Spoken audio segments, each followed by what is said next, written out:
할렐루야. 네, 우리 옆에 계신 분에게 인사. 안녕하세요. 반갑습니다. 반갑습니다. 반갑습니다. 네, 그래.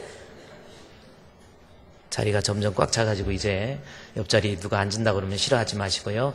얼른 양보해 놓으시고 오셔가지고 넓게 앉으시려고 옆에다 가방 놓고 성경책 놓고 막 그러지 마시고. 자, 오늘은요, 예수를 믿는 사람, 이 사람이 어떻게 세상을 살아야 될 것인지 아주 중요한 겁니다. 여러분 예수님 믿습니까? 그러면 내가 이 세상을 어떻게 살아야 될 것인가 라고 하는 거, 그것을 잠깐 말씀을 살펴보고 은혜를 나누고자 합니다. 오늘 성경의 본문에 보면 참 희한한, 목사님 성찬주일도 아닌데 53절 말씀에, 요한복음 6장 53절에 예수께서 이르시되 내가 진실로 진실로 너에게 이르노니 인자의 살을 먹지 아니하고 인자의 피를 마시지 아니하면 너희 속에 생명이 없느니라. 내 살을 먹고 내 피를 마시는 자는 영생을 가졌고 마지막 날에 내가 그를 다시 살리리니. 목사님 이거 성찬식 말씀 아닌가요? 그렇죠? 물론 성찬식에 대한 말씀 많이 사용하고 있죠. 근데 요한복음에는 내 살을 먹고 내 피를 마시는 자, 요한복음 13장에 나와 있는 부분이 하나가 있고요. 지금 오늘 본문에 나와 있는 내 살을 먹고 내 피를 마시는 자에 대해서 또 하나의 사건이 여기 기록되어 있습니다.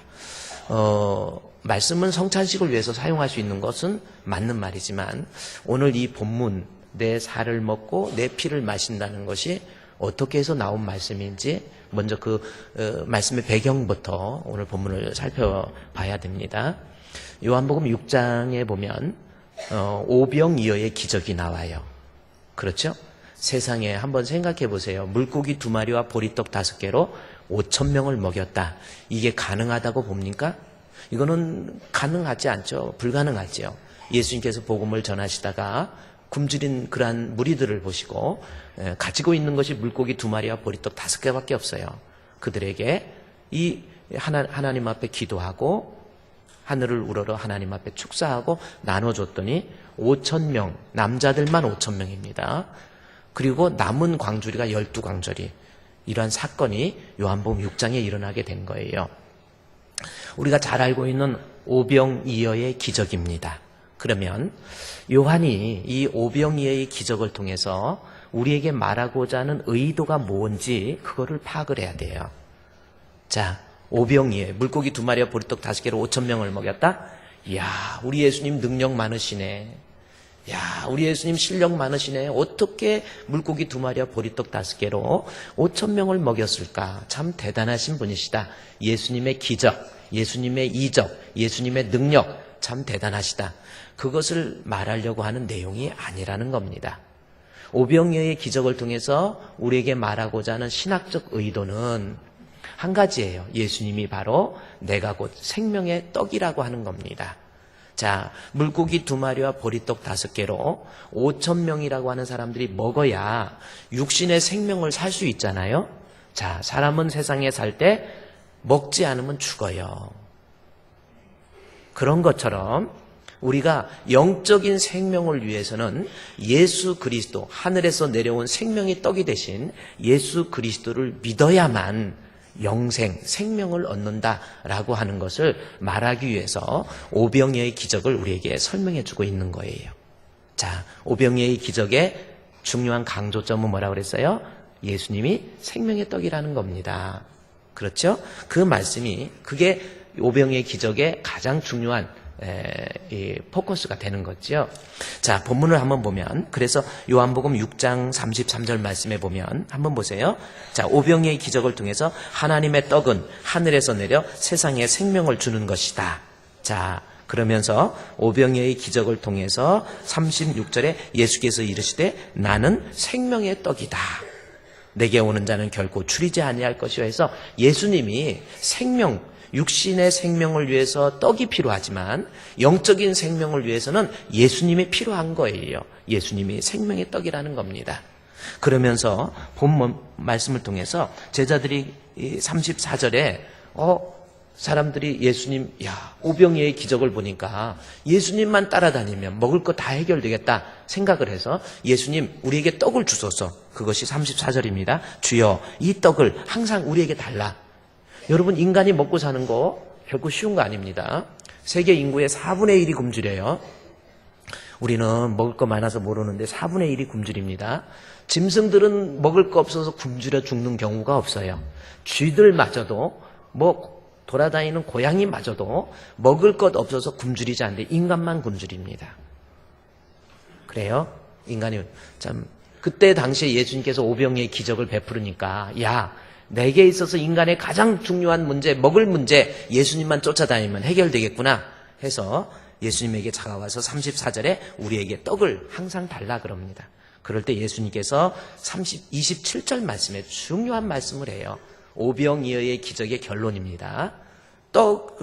썩을 양식을 위해서 일하지 말고, 썩을 양식을 위해서 일하지 말고, 육신의 떡, 아무리 잘 먹고, 그래요. 떡이라는 건 아무리 내가 돈이 많고, 아무리 출세하고, 아무리 내가 인정받고 공부 많이 해도 그거 잠깐입니다. 왔다 가는 겁니다. 영원한 거 아니에요. 그렇죠? 내가 가장 높은 자리 대통령 올라갔다. 대통령 됐다고 그게 영원한 겁니까? 다 죽어요. 김대중 대통령도 돌아가셨고, 김영삼 대통령도 돌아가셨고, 또 최규하 대통령도 돌아가셨고, 이승만 대통령도 돌아가셨고, 또 누구 있습니까? 왜 나만 갖고 그래? 전두환 대통령도 돌아가시고. 그렇죠? 네, 그랬습니다. 친구야, 이제는 우리 이 나라를 나보고 물 대통령이라고 하는데 물 대통령 아니다. 친구야, 노태우, 내가 흉내를 잘못 내서 그러네. 물 대통령이라고 또 그래요. 다들 하지만 전두환 대통령, 노태우 대통령은 아직 살아계시지만 다 죽는 게 인생이에요. 아무리 높은 자리에 올라가고 아무리 돈이 많고 아무리 권력이 있어도 썩어서 없어져 버릴 그거라는 겁니다. 그래서 썩을 양식을 위해서, 그럼에도 불구하고 세상만을 위해서, 썩을 양식만을 위해서, 썩을 육신만을 위해서 살아가고 있는 이 세상, 이러한 세상 속에 오병이어의 기적을 통해서 썩어 없어져 버릴 것만을 위해서 살 것이 아니라 27절에 영생하도록 있는 양식을 위해서 하라는 겁니다. 내가 떡을 안 먹으면 육신이 죽잖아요. 예수 안 믿으면 죽는다는 거예요. 영생이 없다라는 겁니다. 따라서 썩어서 없어져 버릴 이 육신만을 위해서 살지 말고 내 영적인 신앙을 놓고 내 믿음을 놓고 그것 때문에 좀 울어보고 우리 집에 어떻게 해서 부자 될까? 어떻게 해서 우리 애들 잘 키울까? 내가 어떻게 하면 좋은 집에서 살지? 어떻게 하면 큰 집에서 살지? 그런 것보다 더 중요한 것, 다 썩어서 없어져 버릴 거고, 정말 인생에서 중요한 것은 영생을 얻게 하는 양식. 그래서 영생하도록 있는 양식을 위해서 살으라는 겁니다. 지금 여러분은 어디에 중점을 주면서 삽니까? 지금 뭐 때문에 살고 있어요? 정말 내 신앙적인 문제를 놓고 고민하고 있습니까? 하나님의 뜻대로 하는 근심, 그것 때문에 울어본 적 있습니까? 내 믿음 때문에 감격해 본 적 있습니까? 아이들의 신앙을 놓고 얼마만큼 기도합니까?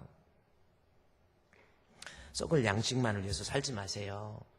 신앙 놓고 사세요. 믿음 놓고 사세요. 그게 여러분에게 영생, 사람이 죽으면 끝이 아니에요. 반드시 심판이 있어요. 안 믿어요? 안 믿는다고 있는 지옥 없어집니까? 안 믿는다고 있는 천국 없어집니까?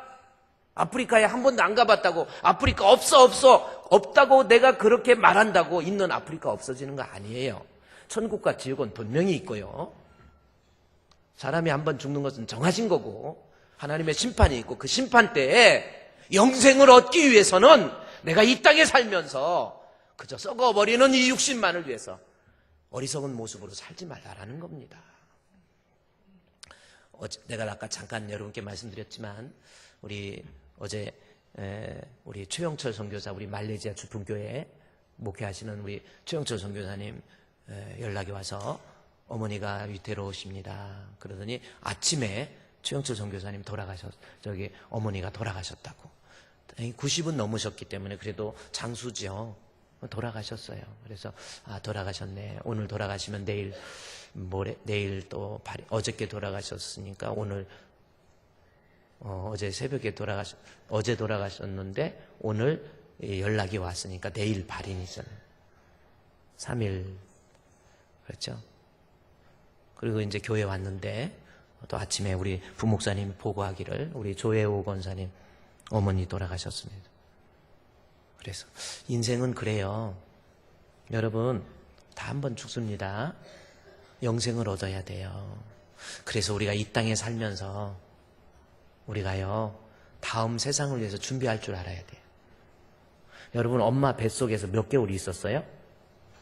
10개월. 좀 빨리 나온 분도 있겠지만 하여튼 엄마 뱃속에 있을 때 건강해야 애가 태어나서 건강한 거라는 거예요. 그래서 엄마 뱃속에 있을 때 엄마가 영양적인 것도 잘 먹고 잠도 잘 자고 그래야지.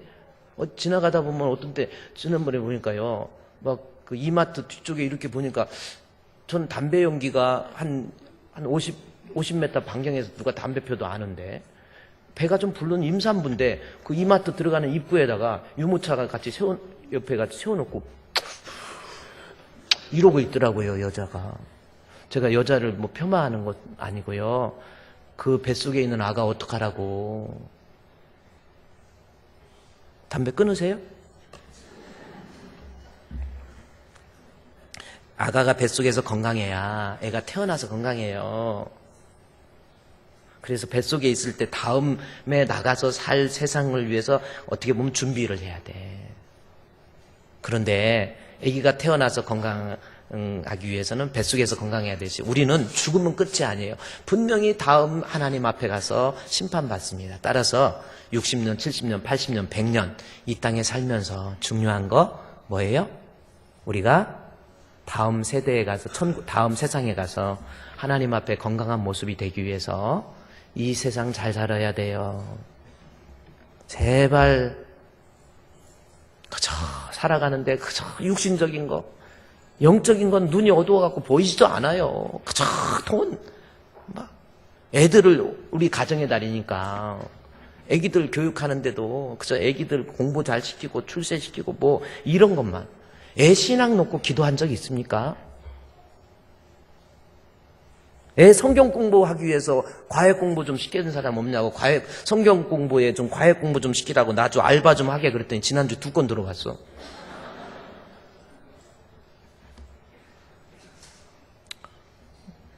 아이들 썩어 없어질 것을 위해서만 살지 말고요. 영적인 거, 믿음, 이 세상에 살면서 건강한 믿음 잘 만들어서 다음 세대에 가서 인정받는 우리 성도들 되시기를 바랍니다. 이것이 오병이어의 기적을 통해서 우리 예수님께서, 아니 요한이 말하고자 하는 신학적 핵심이에요. 예수님의 능력, 예수님의 기적, 예수님의 표적 그거 아닙니다. 이 말씀을 통해서 육신의 떡은 내 육신의 생명을 연장하는 데 불과하고 그것은 결국은 썩어서 없어지지만 영적인 생명을 위해서 반드시 예수님 믿는 자. 중요하니까 요한복음 6장 27절 보세요. 썩을 양식을 위해서 일하지 말고 영생하도록 있는 양식을 위해서 하라. 이 양식은 이제 영적인 거, 이 양식이 뭔가 보십시오. 인자라고 합니다. 인자가 예수님입니다. 예수님에 대해서 인자는 아버지 하나님께서 인정하시고 인쳐주셨다라는, 하나님이 인정하는, 나로 하여금 영생을 얻도록 만드는 데 있어서 하나님이 인정하시는 분은 예수님밖에 안 계세요. 예수님밖에 안 계세요. 그렇죠? 하나님이, 그래서 예수 그리스도라는 게 무슨 뜻이에요? 하나님이 인정한다라는 뜻입니다. 기름 부음 받은 자, 수동형 능동태인데 하나님이 인정하는 거예요. 그래서 예수 그리스도. 우리 석가모니도 훌륭하신 분이고, 우리 공자나 맹자도 이런 분들 다 훌륭하세요. 그런데 그분은 하나님이 인정하는 우리를 구원할 수 있는 분이 아니에요. 그래서 석가 그리스도라는 말은 없어요. 다른 거 비슷하게 흉내내도 석가 그리스도라는 말은 절대 못합니다. 해도 너무한 거짓말은 못하잖아요. 불교에서도 요즘 막 11조 그것도 하겠다고 그러고, 금요 예배 예배도 하고 수요 예배도 해, 수요 법회도 하고 기쁘다 석가 오셨네 이렇게 축 성탄이라고 해요. 그런데 석가 그리스도는 못해요. 하나님이 인정하는 메시아 예수님 외에는 없어요. 그래서 하나님이 인쳐주셨다 도장치 하나님이 인정하는 분은 예수님밖에 안 계세요. 따라서 우리의 영생을 위해서 여기 본문의 27절에 썩을 양식을 위해서 일하지 말고 영생하도록 있는 양식을 위해서 하라. 이 양식은 인자가 너에게 주리니 인자는 아버지 하나님께서 인치신 자. 그러면 내 영생을 위해서 우리 예수님인데 그 예수님에 대해서 어떻게 하라고 그랬어요? 29절에 나옵니다. 어떻게 하여야 하리까? 28절에서 물어요. 예수님이 하나님이 인치신 자 영생을 얻게 하시는 분이라는 거예요. 그래, 자 그러면 우리는 그러면 어떻게 해야 됩니까? 하고 묻습니다. 28절에 그들이 묻되 우리가 어떻게 하여야 됩니까? 물으니까 29절에 예수께 대답하여 이르시되 하나님께서 보내신 이를 믿는 거예요. 그러니까 이제 간단하게 얘기하잖아요. 영생은 예수님 통해서 얻는데 그러면 우리가 어떻게 해야 합니까? 예수님 통해서 얻는 건 알겠는데 그러면 어떻게 예수님에 대해서 어떻게 해야 돼요? 예수님을 믿는 자가 되어라라는 겁니다. 그래서 오병이어의 기적을 통해서 우리의 영생을 위해서 예수님 믿는 사람 되라는 거예요. 할렐루야. 예수 믿읍시다. 아멘. 옆에 사람 인사하면서 예수 믿으세요. 예수, 정말 예수 믿으세요. 자, 그러면 요한이 예수 믿는 것이 인생을 지혜롭게 사는 거고 육신의 떡을 먹을 때마다 내가 예수 믿는 믿음을 확인하고 내 자신이 정말 믿음이 있는지 확인해 보라는 겁니다. 그러면서 먹을 때, 떡을 먹을 때마다, 오늘날도 밥을 먹을 때마다 아, 내가 이 땅에 살면서 예수님 믿는 믿음 점검하면서 살아야 되는데 다시 53절에 보면 그 믿음에 대한 설명을 다시 해주고 있어요. 예수께서 이르시되 내가 진실로 진실로 너희에게 이르노니 인자의 살을 먹지 아니하고 인자의 피를 마시지 아니하면 너희 속에 생명이 없느니라. 54절에 내 살을 먹고 내 피를 마시는 자가 영생을 얻는다라는 거죠. 영생, 구원은 예수님 통해서 예수님 믿는 믿음을 통해서 얻는데 믿음을 본문에서는 뭘로 바꿨다고 그랬어요? 먹는다, 예수님 먹는다라는 말로서 우리에게 바꿔서 요한이 설명해 주고 있다라는 겁니다. 이것은요, 지금 우리가 여러분 예수님 믿습니까? 그러면 아멘 하는데 정말 내 마음속에 예수를 영접함으로 그분을 모심으로 예수님을 나의 생명의 구주로 내가 확고하게 믿음으로 나오는 고백이 아닌 사람도 있을 수 있다는 겁니다. 그냥 교회만 다니고 예배도 이렇게 성도들과 함께 드리고 헌금도 하고 10년, 20년, 30년 신앙생활을 하고 그러다가 안수집사도 되고 그냥 나도 모르는데 느닷없이 권사가 돼버린 거예요. 그리고 장로도 된 거고 이런 사람들, 그런 사람에게 영생 있는 믿음이 아니라는 겁니다. 그래서 믿음을 53절에 먹는다. 54절 보십시오. 믿음을 먹는다라는 말로 바꾸고 있어요. 이게 다시 말해서 하나님이 인정하는 진짜 믿음 가지라는 겁니다. 말로만 기독교인 말고 교회만 등록해서 이름 있는 교인이 되지 말고 예수님을 먹는다. 믿음을 가지되 먹는다라는 표현을 하고 있다라는 거예요. 여기서 먹는다라는 것은 헬라어로 데이프네소, 제가 여러분이 강조했잖아요. 요한이 예수 믿는 것을 먹는다라는 표현을 하는데 그 표현은 헬라어의 데이프네소라는 단어예요. 이것은 예수 그리스도를 먹음으로, 그러니까 음식을 먹음으로 그 음식이 내 뼈가 되고 살이 되듯이, 그렇습니다. 데이프네소. 이것은 뭐예요? 믿음이라는 것은 말로만의 믿음, 그거 죽은 믿음이에요. 예수님을 내가 알아? 귀신도 떠드니, 야고보서에 행함이 없는 말로만의 믿음, 아하 허탄한 자들이여 귀신도 예수님이 누구인지를 알고 떠드느니라. 예수님 알고 예수님이 어떤 분인지 3일 만에 부활하시고 우리를 위해서 십자가에 못 박혀 죽으시고 예수님의 오병이어의 기적도 알고 이런 거 저런 거 다 아는데 그거는 귀신도 할 수 있는 거예요. 문제는 내 자신이 우리 예수님을 정말 내 안에 모셔서 예수님이 먹는다는 표현을 해서 그분이 내 피가 되고 내 살이 되고 내 세포가 되고 내 뼈가 되고 그분이 내 안에 계심으로 나와의 정직한 친밀한 교제가 없는 믿음은 가짜 믿음이라는 겁니다. 요즘 가짜 뉴스 많이 나오죠? 우리 가짜 믿음 요한이 강조하는 거예요. 믿어야 영생을 얻는데 가짜 믿음 말고 습관적인 믿음 말고 그 마음의 중심에 정직한 믿음도 없이 교회만 다니는 것 말고 하나님과의 깊은 영적 교제, 영혼이 있는, 영혼 없는 몸은 죽은 거예요. 영혼 없는 사람, 죽은 사람 얼마나 섬찟합니까? 모양은 갖추고 있어요. 사람 모양, 영혼이 보이지 않는, 영혼이 없는 거지요. 말로는 예수 믿는다고 합니다. 그러나 그 마음의 중심에서 우리 예수님을 진심으로 믿고 영접하고 사귀고 그분과의 대화하고 그분의 음성을 듣고 이런 것이 없는 믿음, 진짜 믿음 아니라는 거예요. 여러분, 내 살을 먹는 거. 요한이 불안해서 아마 강조하는 것 같아요. 예수 믿으면 영생인데 그래 나 예수 믿어 말로만 떠들지 말고 진짜 예수님과 나와 친밀한 교제, 주님 내 안에 계시는 주님, 그 주님을 바라볼 수 있는 영안, 이거를 가지라는 거예요. 정직한 믿음, 그거 없으면 여러분 변화되지 않습니다. 구원도 얻지 못합니다. 그래서 예수 믿고 변화 안 되는 사람이죠. 목사님, 우리 남편은 왜 변화가 안 되죠? 교회는 몇십 년 다녔는데 변화가 안 돼요. 교회에서는 막 거룩한 척 하는데 집에 가면 난리예요. 얼마나 성격이 불같은지 몰라요. 집어던진 것만 해도 한두 가지가 아니에요. 냉장고는 무거워서 못 던지고 웬만한 건 다 집어던졌어. 그리고 교회 와서 기도시키면 얼마나 잘하는지 몰라요. 영혼 없는 기도가 있습니다. 오늘 제가 이렇게 찬양 이렇게 헌금송 할 때 이렇게 보니까 그냥 바이올린 이렇게 소리로 이렇게 연주하는 기도보다도 그 속에 뭔가 이게 담겨져 있어요. 벌써 이게 그냥 그 모습의 은혜를 받잖아. 소리에 영혼을 담는 거. 저는 음악에 대해서는 잘 모르지만 그래도 이러는데 이게 순간 나도 모르게 이게 가죠. 우리 피아노를 치시는 한번 다음 주에 이따가도 한번 피아노 치시는 우리 반주자 한번 보세요. 그냥 피아노 이렇게 안 쳐요. 온 세상 위하여 나 복음 전하리 이렇게 안 칩니다.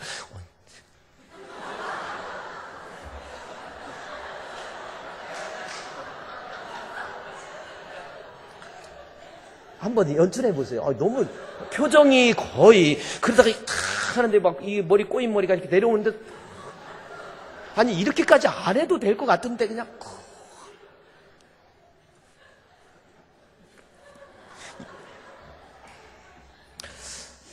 우리의 신앙, 우리 믿음 영혼이 없어요.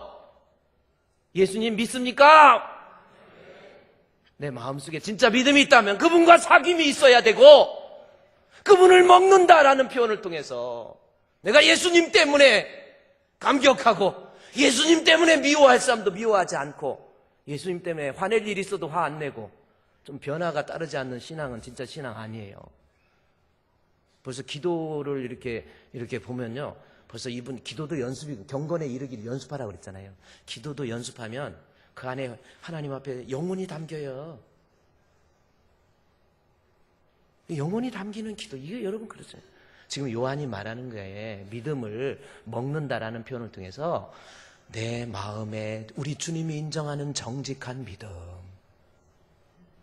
그 믿음 가지고 밥을 먹을 때마다 떡을 먹을 때마다 내 안에 내가 주님이 인정하는 정직한 믿음. 나는 정말 주님과 사귐이 있는지 내 안에 예수님 정말 모시고 있는지 그것을 좀 점검해 볼 수 있는 성도 되기를 바랍니다. 그러면 이러한 믿음을 가진 사람, 이 오병이어의 기적을 통해서 육신의 생명을 연장하기 위해서 떡이 필요하듯이 내 영생을 위해서는 예수 믿는 믿음, 그 믿음도 정직한 믿음, 그것이 필요하다고 하면서 이제는 우리가 그 믿음을 가진 사람이 어떻게 이 세상을 살아야 될 것인가, 이게 중요하잖아요. 자, 요한이 이제 이야기합니다. 너희가 예수 믿는 믿음, 제발 정직한 믿음 가져라 라고 하면서 이제 우리가 이 세상을 살 때 믿음 있는 사람이 어떻게 살아야 될 것인가. 자, 본문의 설명을 보십시오. 54절에서 6절. 자, 여러분이 한번, 어떻게 인생을 살아라고 그랬습니까? 내 살을 먹고 내 피를 마시는 자. 자, 먹고 마신다는 것은 믿는다라는 말의 또 다른 표현이라고 그랬죠? 하나님 정직한 믿음을 가지면 54절에 영생을 얻고 그리고 마지막 날에 내가 그를 다시 살리게 됩니다. 이것이 인생이에요. 그러면서 이야기해요. 이제 57절에 자, 우리가 어떻게 세상을 살아야 될 것인지. 살아계신 아버지께서 나를 보내심에, 자, 예수님이, 살아계신 아버지께서 우리 예수님을 보내셨어요. 여기까지 이해가 가죠? 자, 57절 말씀이 해석하기가 상당히 어려운 말씀입니다. 그런데 이 말씀을 자세히 해석해 보면 어떤 의미인지 보십시오. 살아계신 아버지께서 즉 예수님을 보내셨어요. 여기까지 이상 없죠? 그런데 예수님께서 이 말씀을 근거로 해서 그 다음에 말씀을 하십니다. 내가 아버지로 말미암아 사는 것 같이. 이게 무슨 뜻이에요? 자, 이제 여러분이 생각을 해보세요. 자, 예수님께서 내가 아버지로 말미암아 사는 것 같이. 이게 무슨 뜻일까? 예수님이 살아계신 아버지께서 나를 보내심에 나는 아버지로 말미암아 산다. 이 뜻입니다. 이 말미암아라는 것이 참 중요한 거예요.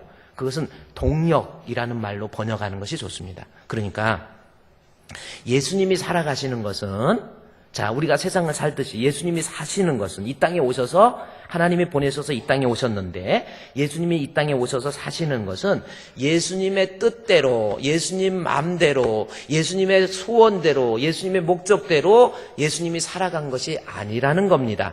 예수님이 살아가는 모든 것들은 반드시 하나님의 뜻에 의해서 하나님의 뜻으로 말미암아 살았다라는 거죠. 그러니까 예수님이 세상에 사시는 모든 것들은 예수님의 뜻이 아니고 하나님의 뜻에 이끌려서 하나님의 뜻에 사로잡혀서 하나님의 뜻을 이루어가는 삶을 살았다라는 겁니다. 자, 이 말씀 이제 이해가 되죠? 그러니까 예수님이 이 땅에 오셨어요.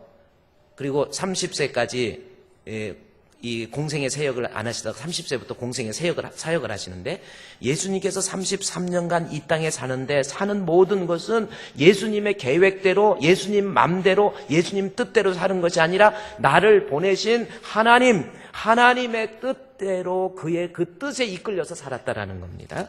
자, 요 말씀이 요한복음 6장 보세요. 38절 중요하니까 봐야 돼요. 요한복음 6장 38절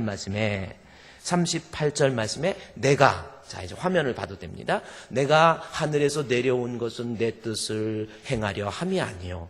아주 중요해요. 예수님이 사시는 것. 내가 하늘에서 내려온 것은 내 뜻을 행하기 위해서, 내 뜻대로, 내 마음대로, 내 비전을 가지고 내 어떤 것을 달성하기 위해서 살아간 것이 아니라, 그 다음 절에 뭐라고 그랬습니까? 내가 하늘에서 내려온 것은 내 뜻을 행하려 하면요, 나를 보내신 이의 뜻을 행하려. 나를 보내신 이의 뜻을 행하려 이 땅에. 그러니까 예수님이 사신 것은 하나님의 뜻에 의해서 우리 예수님은 그대로 살아가셨다라는 거예요. 그러면 하나님의 뜻이 뭔가 본문에서 이야기하죠. 여기 38절에 내 뜻을 행하려 함이 아니요 나를 보내신 이의 뜻을 행하려 함이니, 39절에 나를 보내신 이의 뜻은 내게 주신 자 중에서 하나도 잊어버리지 아니하고 마지막 날에 다시 살리는 거. 결국 십자가의 죽으심이잖아요.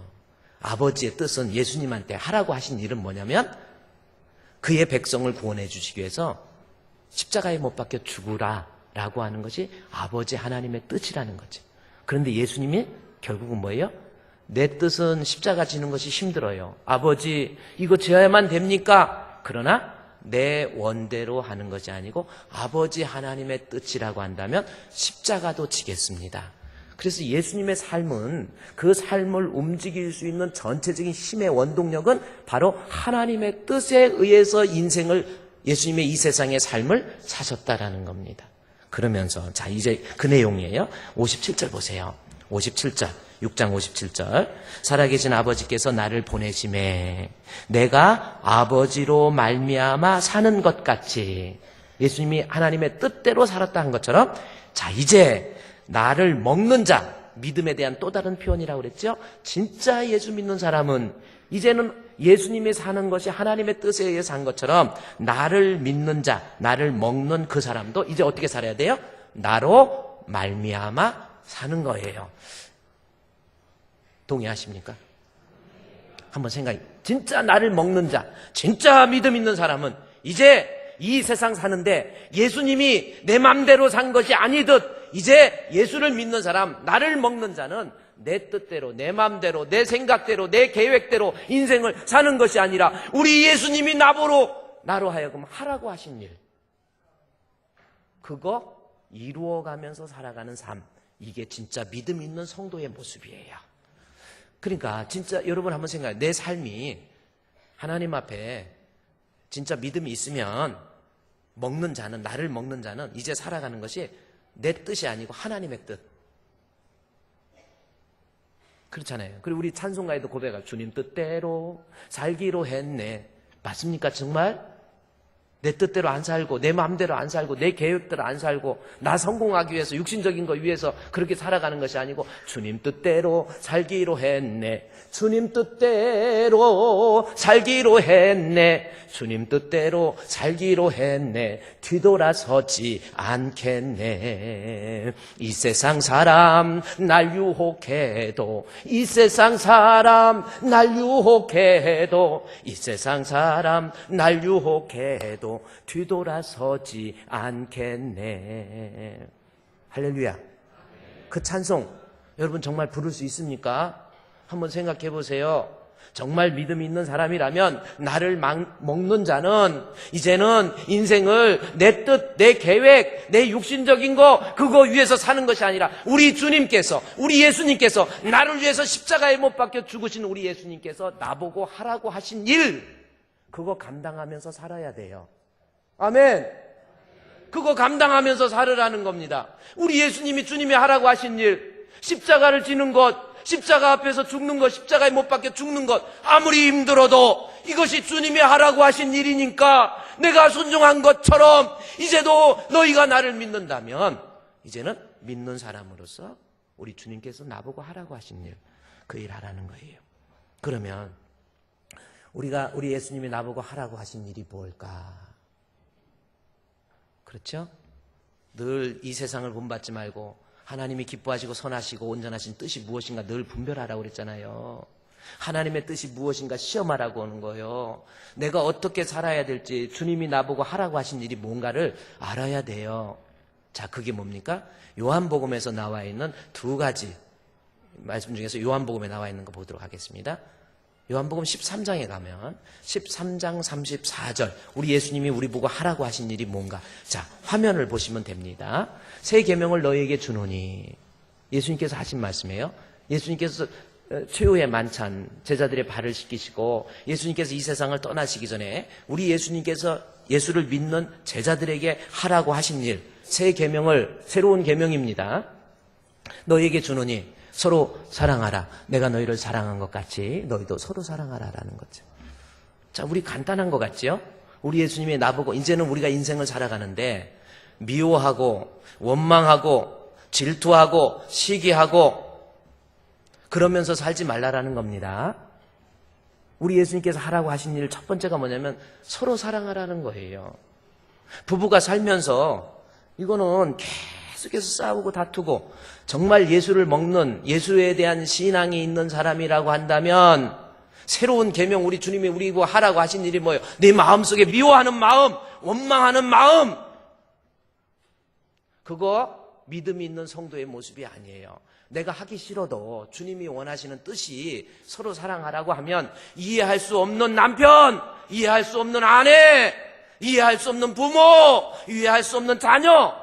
내가 교회에서 신앙생활 하다 보면 교인들도 별 사람들 다 있어요. 참 정말 엉뚱한 사람들 많습니다. 교회는 다 그래요. 다 자기 잘난 맛에 살아요. 뭐 참 정말 말이 안 통하는 사람들이 얼마나 많습니까? 저 사람 보기도 싫어요, 목사님. 나 저 사람만 보면 소화가 안 돼요. 저 사람만 보면 막 피가 거꾸로 솟아요. 이런 사람도 우리 교회는 없지만 다른 사람들은 시글시글해요. 시글시글이라서 벌레 취급해서 죄송하지만. 그런데 나를 먹는 자, 우리 예수님께서 믿음이 있다고 한다면 주님이 하라고 하신 일, 그들을 받아들이고 이해하고 용서하고. 한번 여러분 생각해 보세요. 우리 5월 가정의 달이잖아요. 여러분 가정 어떻게 하려고 그래요? 생각해 보세요. 애들을 위해서도 어떻게 할 거예요? 내가 신앙이 있으면 사랑하라는 겁니다. 이해하고 덮어주라는 거예요. 그렇죠? 그런데 그게 생각보다 어려워요? 쉬워요? 안 당해본 사람 모르잖아요. 정말 어렵잖아요. 예를 들어서 교인들, 나 저 사람 정말 미워요, 목사님. 나 저 사람 말하기도 싫어요. 그 사람을 용서한다? 이해한다? 덮어준다? 쉬운 게 아니에요. 저 사람이 얼마나 나를 서럽게 했는데, 얼마나 내 자존심을 건드렸는데, 내가 저 사람을 받아들인다? 쉬운 것이 아니에요. 그래도 내가 신앙이 있으면 우리 주님이 하라고 하신 일이 서로 사랑하라는 겁니다. 주께서 명령하시고 잘 안 될 것 같으니까 요한복음 13장 34절에 뭐라고 하는지 아세요? 새 계명을 너희에게 주노니 너희가 서로 사랑하라. 그 다음에 어떻게 했어요? 내가 너희를 사랑한 것 같이 너희도 서로 사랑하라. 사랑의 방법, 도저히 받아들일 수 없는 사람 사랑할 수 있는 방법, 내가 너희를 사랑한 것 같이. 우리 예수님 어떻게 사랑하셨는지 요한복음 바로 앞에 13장 1절 2절 보면 거기 나와 있어요. 보세요. 예수님 사랑하신 방법. 6월절 전에 예수께서 자기가 세상을 떠나 아버지께로 돌아가실 때가 이른 줄 아시고 세상에 있는 자기 사람들을 사랑하시되 끝까지 사랑하셨어요. 그러면서 바로 나오는 것이 13장 2절에 마귀가 벌써 시몬의 아들 가룟 유다의 마음에 예수를 팔려는 생각을 집어넣었다라는 겁니다. 예수님의 사랑을 이야기하면서 예수님을 돈 주고 팔아먹어버려. 예수님을 배신하고 예수님을 죽이려고 했잖아요. 팔아버리고 죽여버리고 배신하고 예수님 입장에서 얼마나 힘들었겠습니까? 내 가까이 있던 제자인데 예수님 팔아버렸어요. 그것도 돈 얼마 받지도 않고 팔아버리고 예수님 배신했던 이 가룟 유다가 나옵니다. 그러니까 내가 너희를 사랑한 것 같이 그래, 나 힘들게 하고 나 팔아버리려고 했고 나 자존심 상하게 했고 나 십자가에 못 박혀 죽게 했던 이 사람 예수님이 받아들인 것처럼 네가 도저히 용서할 수 없는 사람, 이 예수님의 사랑을 기초로 해서 받아들이라는 뜻이에요. 다시 말해서 예수님 나를 위해서 십자가에 못 박혀 죽으신 거 생각해 보세요. 진짜 믿음이 있다고 한다면 나 같은 것 감히 고개를 들 수 없는 죄인이지만 나를 위해서 대신 십자가에 못 박혀 죽으신 우리 예수님, 그 예수님이 나를 사랑하신 그 사랑을 내가 깨닫고 나는 도저히 용서받을 수 없지만 용서받았는데 나를 하여금 힘들게 했던 사람 용서하는 것, 이것이 우리 주님이 하라고 하신 일이라는 겁니다. 여러분, 그러니까 용서의 근거는 우리 예수님에 대한 믿음이에요. 그 신앙이 있으면 예수님이 사랑한 것 같이라는 것은 예수님이 얼마나 사랑했는가, 우리 예수님이 어떤 분인가에 대한 믿음이 있으면 용서할 수 있다는 겁니다. 여러분, 사랑의 원자탄 하면 나오는 사람이 누구죠? 손양원 목사님 아시죠? 웬만하면 다 합니다. 손양원 여순 반란 사건 때 좌익 공산주의적인 사상 가진 사람에 의해서 그 아들 동인이 동신이가 그 사람한테 죽게 돼요. 아들 두 아들을 총으로 쏴서 죽였어요. 저 손양원 목사님의 아들 두 아들을 총으로 쏴서 죽입니다. 그 아들 이름이 동인이 동신이에요. 여러분 생각해 보세요. 여러분 아들 딸 있죠? 응? 누가 때렸다고 그러면 가만 안 놔두잖아. 학교에서 갔는데 선생님한테 맞을만 하니까 맞았지. 한 대 맞아갖고 선생한테 가가지고 선생님한테 가서 애 학교 다니지 마! 끌고 가버리고 선생한테 막 그러잖아요. 그 애 죽이는 거예요. 가리키는 사람이 애한테 할만하니까 뭐라고 한 거예요. 그걸 부모가 야, 너 자존심도 없어? 당장 나와. 그래가지고 가가지고 막 갖다 쏟아 부숴버려요. 그 애 죽이는 거라니까요. 설사 애가 학교에서 예를 들어서 맞고 왔다. 오늘 가정의 달이니까. 그러면 말 들어보니까 너무 억울하잖아. 그래도 애 앞에서는 네가 잘못했지. 어디 선생님한테? 너 몇 대 맞았어? 5대 맞았어. 한 5대 더 때려야 돼. 보너스로. 정말 억울하잖아요. 학교에 가요. 그 다음에 선생님한테 선생님 이게 어떻게 된 겁니까? 애한테는 책망을 하더라도 나중에 따질 일 있으면 선생님한테 가서 따져야지. 무식해가지고. 그 애들, 그러니까 애가 이상하게 자라가지고 앞으로 사회성이 떨어져 버려요. 그런 일들이 있잖아요. 도저히 용서할 수 없는 사람, 손양원 목사님 보세요. 자식을 죽였어요. 아니, 자존심 상하게 한 정도가 아니라 그것도 두 아들을 다 죽여버렸습니다. 그럴 때 이거 어떻게 받아들이겠어요? 어떤 사람이 애기 하도 이뻐해가지고 애기가 나도 애들을 너무 좋아하니까 그 애기 하루만 빌려달라고, 내가 좀 데리고 맛있는 것도 사주고 애가 좀 그러고 싶다고 하루 못 빌려줘요. 근데 이 두 아들을 죽였어, 총으로.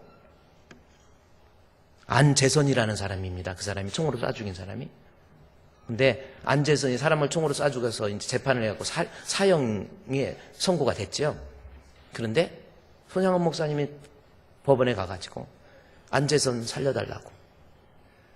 두 아들을 총으로 쏴 죽였는데 얼마나 억울하겠어요. 살려달라고 가가지고 그 아들 데려와서 자기 아들로 입양해버려요. 안재선을 자기 아들로 삼아버립니다. 그게 사랑의 원자탄이라는 게 그거예요. 손양원 목사님이 어떻게 그렇게 할 수 있을까요? 인간적으로 용서 못해요. 그러나 그 안에 예수님에 대한 사랑이 있는 거예요. 예수님이 나를 사랑하신 주님의 사랑을 내가 믿고 그 주님의 사랑을 내가 정말 체험하고 있으니까 용서 못할 사람 용서하잖아요. 안재선이가 일생을 살면서 자기를 용서한 그 손양원 목사님 아버지를 모시고 살다가요, 나중에 그 아들, 안재선의 아들이 있습니다. 안경선이라고 있습니다. 안경선이가 목사돼요. 용서할 수 없어도 내 안에 예수님 계시면 용서할 수 있어요. 내 남편, 목사님 이건 남편이 아니고 원수예요. 막 보면 미워 죽겠대. 이런 사람 어떻게 살아요? 정신력으로 살고 있지요. 막 그러더라고요. 그런 사람도 물론 남편에게 문제가 있지만 내 안에 손양원 목사님처럼 내가 너희를 사랑한 것 같이 예수님이 그 안에 계시면 용서할 수 있어요. 믿으십니까? 우리 예수님 앞으로 여러분, 우리 교회에서도, 우리 주품교회는 교회에서 누구 미워하고 그러지 마세요. 성격이 좀 이상하면 저 사람도 피해자야. 살면서 얼마나 불편하겠어. 성격이 이상하니까, 혼자 잘났으니까. 그러니까 주변 사람들이 따돌리잖아요. 친구도 없어요. 그 사람한테 당했다. 저거 미워하지 말고요. 불쌍히 여기세요. 우리 예수님이 하라고 하신 일이잖아요. 용서할 수 없는 사람도 용서하는 거예요. 할렐루야. 우리 서로 사랑해. 할렐루야. 한번 이렇게 옆에 사람 인상하면서 시작. 우리 서로 사랑해. 아멘.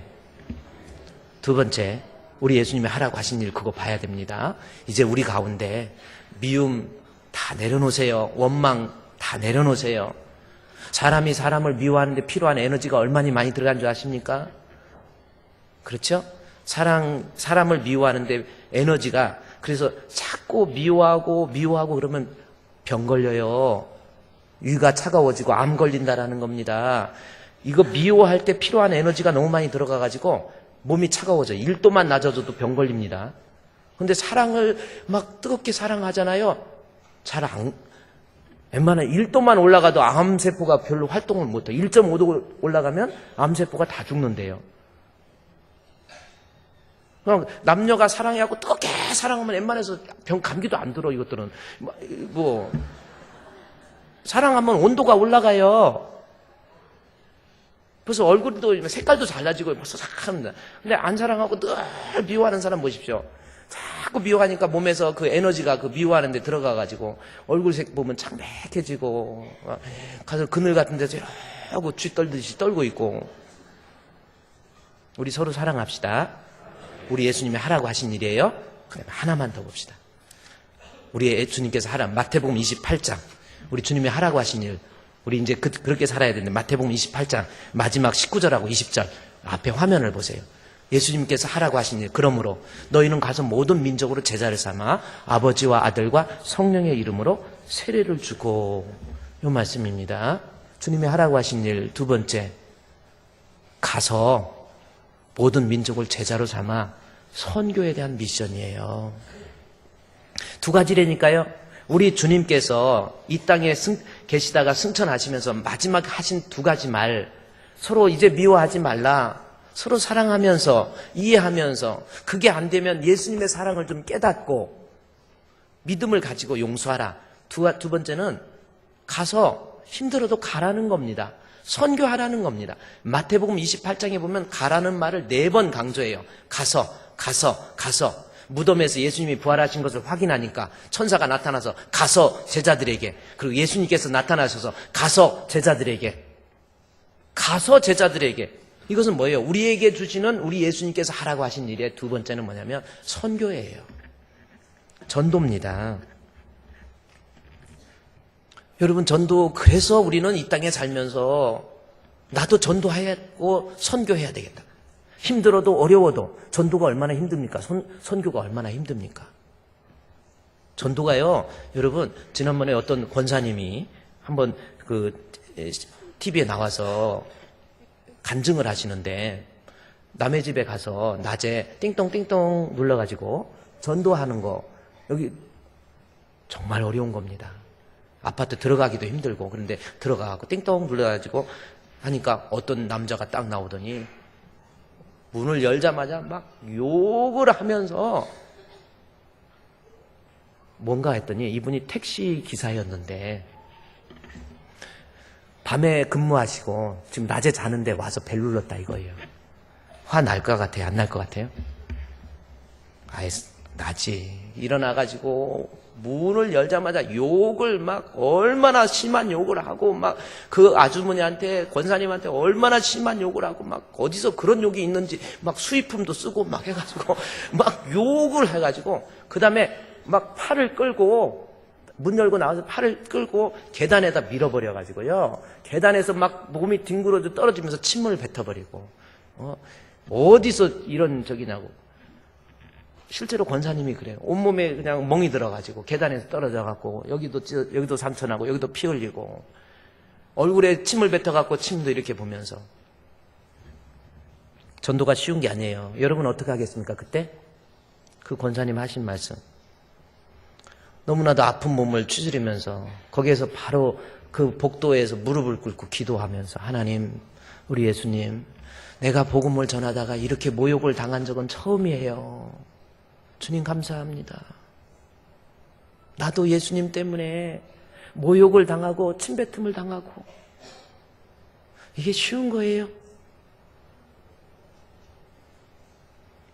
오직 성령이 너에게 임하시면 우리가 권능을 받고 예루살렘과 온 유다와 사마리아 땅끝까지 증인되는 거예요.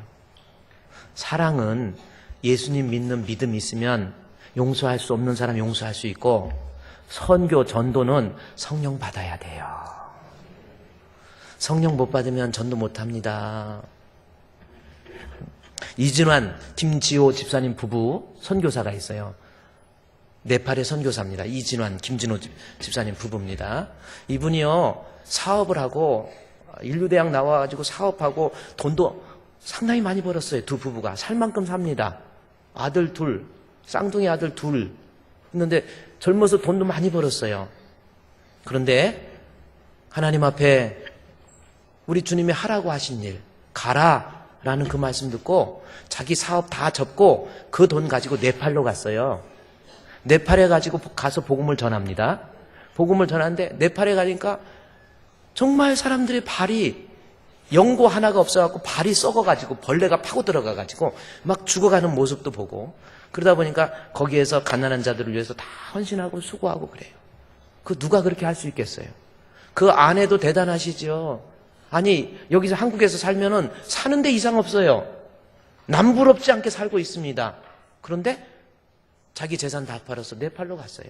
우리 교회에서도 광명시청하고 우리하고 같이 지은 교회, 네팔 주품교회가, 네팔에서는 이름을 네팔 광명시청교회입니다. 거기 우리 교회에서도 이 1200만 원 들어가는데 우리 교회에서 500만 원 하고 시청에 신호위더라고 해가지고. 근데 그 네팔에 그 이진환 그 선교사 부부가 가서 선교를 하는데 낮에는 너무너무 더워. 환경이 살만한 나라가 아니에요. 저녁에는 너무너무 추워가지고, 그리고 선교를 계속 다니면서 밤에 추워가지고 석유 난로를 펴놨잖아요. 그리고 또 다른 곳에 선교지에 또 가서 방문해서 예수를 전하고 있는데 그 석유 난로가 어떻게 되면서 불이 나버렸어요. 두 아들, 경원이, 경일이 두 아들 죽어버렸잖아요. 불타서. 선교 갔다 오니까 애기가 두 명이 새까맣게 타 있는 거예요. 한번 바꿔놓고 생각해 보세요. 이번에 세월호에서 그 아이의 가방을 부여잡고 엄마가 우는 거, 애가 쌍둥이 두 아들이 죽어버렸어요. 엄마 아빠 아무것도 보이는 게 없어요. 그냥 덜컥 주저앉고 한 달 정도를 먹지도 못하고 마시지도 못할 만큼 거의 도저히 안 되겠다 해갖고 한국으로 귀국했습니다. 귀국을 해가지고 아들 잃어버리고 재산도 다 이게 뭐예요? 처음에 하나님 원망하고 이랬는데 말씀을 듣다가 예배 중에 하나님께서 그 아들을 십자가에 못 박혀 죽게 하심으로 우리의 생명을 주셨다라는 그 소리를 여지껏 늘 들어왔던 말씀인데, 아들을 십자가에 죽게 하신 하나님의 사랑 딱 머릿속에 들어오는 순간, 자식을 잃어본 부모의 심정, 예수님 십자가에 못 박아 죽게 하신 우리 하나님의 마음이 갑자기 마음에 오더라는 거죠. 아들을 잃어버린 부모의 입장에서 헨리 나우엔이 쓴 책 중에 상처 입은 치유자라는 책이 있어요. 이 헨리 나우엔이 그 상처 입은 치유자라는 저 책인데, 저게 무슨 말씀이냐면 동병상련이라고 내가 아파보지 않으면 아픈 사람을 이해를 못한다라는 겁니다. 그렇죠? 그래서 우리 예수님께서 친히 우리 인간의 연약함을 체휼하셔서 그분이 진정한 우리의 구주가 되셨다, 그 뜻이에요. 그런데 우리 아들을 잃어보니까 우리의 하나님께서 그 아들 예수님을 십자가에 못 박혀 죽으신 아들을 잃어버린 하나님 아버지의 심정이 막 가슴에 오더라고요. 그 자리에서 펑펑 우는 거예요. 기도하다가 다시 짐 싸갖고 네팔로 갔어요. 지금 네팔에 계세요. 네팔에 가서 뭐 하는 줄 아세요? 아니, 이렇게 연약한 몸 가지고 아들도 잃어버리고 이랬는데 어떻게 또 오셨냐? 아니에요. 아들 잃어버린 하나님의 심정 나는 이제 알만해요. 나 이제 네팔에서 선교하다 죽으렵니다. 두 아들 옆에 같이 묻힐 거예요. 성령을 받게 되면 선교하는 거예요. 제가 어제도 이렇게 우리 바자회 하는 것도 제가 가만히 아침부터 다 지켜봐요. 뭐 차량 안내하시는 분도 그렇고, 막 어떤 분은 쓰레기 청소하고 쓰레기 그거 버리기 위해서 그거 쓰레기 한번 만들어 갖고 그리고 쓰레기 줍고 다니고, 못나서 그런 게 아니에요. 학교에서는 선생님이더라고 보니. 학교에 선생님이야. 근데 쓰레기 줍고 다니고 남들 서빙하고 그러고 다니고. 아이고, 식당에 가면 막 반찬 해가지고 막 카페에 가면 막 수박 갖다가 수박 좀 사 먹어요 이따가. 안 팔려갖고 지금 추우려고 그래. 아니, 비 한 장 오고 왜 이렇게 어제는 또 추웠다고 그러면, 그래도 성도들 기쁨으로 여기저기 하하호호 하면서 우리 성도들이 모아서, 아마 제가 아직 보고는 못 받았지만 이런 바자회를 통해서 1000만 원이 넘게 되는 돈이 나와요. 그래, 저도 그래. 얼마나 좋은 일입니까? 아니, 선교하겠다는데. 그래, 원로 목사님 이렇게 나오셨는데, 우리 사모님이랑 나오셔서 이렇게 보니까, 그 쿠폰을 사는데, 원로 목사님 무슨 돈이 있겠어? 그래서 쿠폰을 한 3만 원어치 정도 사면 웬만한 거 다 쓸 줄 아는데, 아니 5만 원짜리를 자꾸 세셔서 저분이 돈 있다는 거 자랑하려고 세려고 그러나. 아니 30만 원을 그 자리에서 쿠폰 사가지고, 그리고 막 여기저기 아무거나 사고 기마이 막 뿌리시면서, 아이 저도 제가 이제 뭐 저는 우리 집에 파스 몸에 좋다고 사라고 해가지고 그거 엄청나게 파스 집에 가니까 무슨 공장하는 듯이 막 막 여기다 붙이고 여기다 붙여야 되게 생겼어. 어제는 막 여기저기 사 먹어갖고 한 바퀴 뺑 도니까 배가 불러가지고 마지막 여기 식당 입구에서 칫솔을 팔더라고. 칫솔 그것까지 사갖고 이빨 닦고 끝났어. 누군들 배고파서 사 먹는 줄 아세요? 선교하잖아요. 좋은 일 하자는 거잖아요. 내가 하나님 앞에 선교하자는 거잖아요. 우리 예수님이 하라고 하신 일이 선교잖아요. 오늘 식당에서 밥 사주실 때 오늘 식당에서 밥 사 먹으려니까 안 먹어야지 하고 그냥 가고 그러지 마세요. 사 드세요. 그리고 쿠폰 막 사갖고 기마이 부리세요. 내가 기마이 자꾸 일본말 썼는데 일본말 쓰면 기분 나쁘다고 그러는데 어떤 사람이 일본말 자꾸 쓰니까 기마이 자꾸 하지 마 야마도라 그러더래요. 우리 주님이 하라고 하신 일이에요. 선교하세요. 그게 여러분을 복되게 하는 겁니다. 여러분 누구는 살기 좋아서 그러세요. 단돈 10만 원, 20만 원에서 교회가 지어진다. 얼마나 아름답습니까? 제가 목회자로서 여러분 막 헌금 강조 그러고 싶지도 않아요. 그런데 성도에게 정말 복되게 하는 거 우리 예수님이 하라고 하신 일.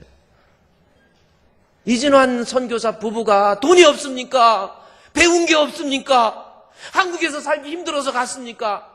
아니에요. 선교로 간 거예요. 자식이 둘 죽어버렸어요. 불에 타 죽었어요. 그래도 다시 가서 나 자식 옆에 묻힐 거야. 우리 주님이 하라고 하신 일. 교회가 여유 있어서 선교하고 전도하는 게 아니에요. 정말 주님 앞에 복된 일이 이거라는 겁니다. 오늘 두 가지 우리 예수님이 하라고 하신 일. 진짜 믿음 있는 사람, 가짜 말고 교회만 왔다 갔다 하는 사람 말고 진짜 예수님 먹는 그러한 믿음 있는 사람 두 가지. 서로 사랑합니다. 사랑의 힘은 예수님 믿는 믿음이에요. 선교합니다. 전도합니다. 전도의 힘은 성령이에요. 기도하겠습니다. 하나님, 우리 주품교회 우리 선교 비전주의를 맞이해서 내가 이 땅에서 어떻게 살아야 될 것인가 잘 깨닫게 해주신 주님 감사합니다. 이제는 미워하는 사람 다 내려놓고 이해하고 남편을 이해하고 아내를 이해하고 부모를 이해하고 자식을 이해하고 성도를 이해하고 목사님 이해하고 서로 사랑하는 가운데 하나님이 주신 놀라운 은혜 그 힘 가지고 땅끝까지 전도할 수 있는 저희들 되게 해 주시옵소서. 예수님의 이름으로 기도드리옵나이다. 아멘.